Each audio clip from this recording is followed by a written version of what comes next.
Hi everyone, today I'm going to talk about a data figure from the National Center for Health Statistics looking at e-cigarette use among U.S. adults in 2021. This chart shows the percentage of adults aged 18 and older who currently use e-cigarettes broken down by age group and by sex. These numbers come from the National Health Interview Survey, which is one of the major credible health surveys conducted by the CDC, so the data are considered trustworthy and nationally representative. So let's walk through what we see.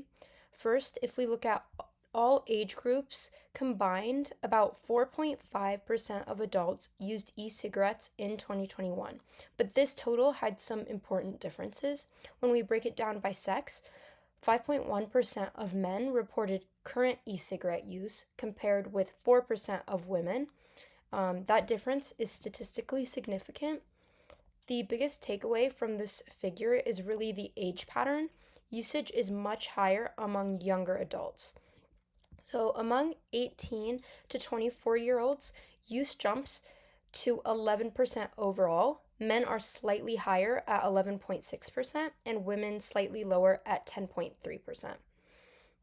And then in the 25 to 44 age group, usage drops to 6.5% overall, with men again higher than women, 7.9% versus 5.1%.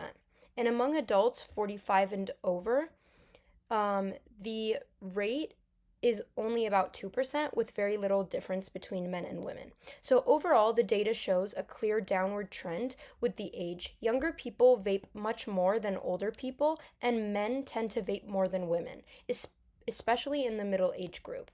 So why we should care about this is because these numbers matter for several reasons. First, they show that e-cigarette use is concentrated in young adults, the group most vulnerable to nicotine addiction, and one of the key targets of vaping products marketing, which can be seen with flavors. And then understanding who is using these products helps inform public health programs, regulation, and education campaigns. It also gives hints about future health trends because nicotine use in young adults can have long-term effects. So these numbers are credible because they come from the National Health Interview Survey, which uses large, carefully designed samples and standardized questions. The results are weighted to represent the U.S. adult population, so they're generally seen as reliable. Is there anything that authors could have considered? A few things might have added more insight. So if there was race/ethnicity breakdowns, if there was socioeconomic status like income or education, because these things often predict tobacco use. So it would be interesting to see if this applies to e-cigarettes. And the chart only shows current use.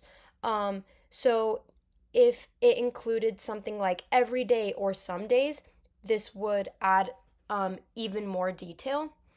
And it would also be helpful to see changes over time and not just a single year, so we could tell if vaping is rising or falling in each age group.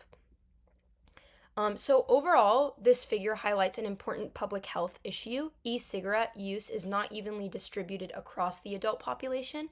Younger adults, and particularly young men, are driving most of the current usage, and this helps policymakers and educators understand where interventions might be most needed.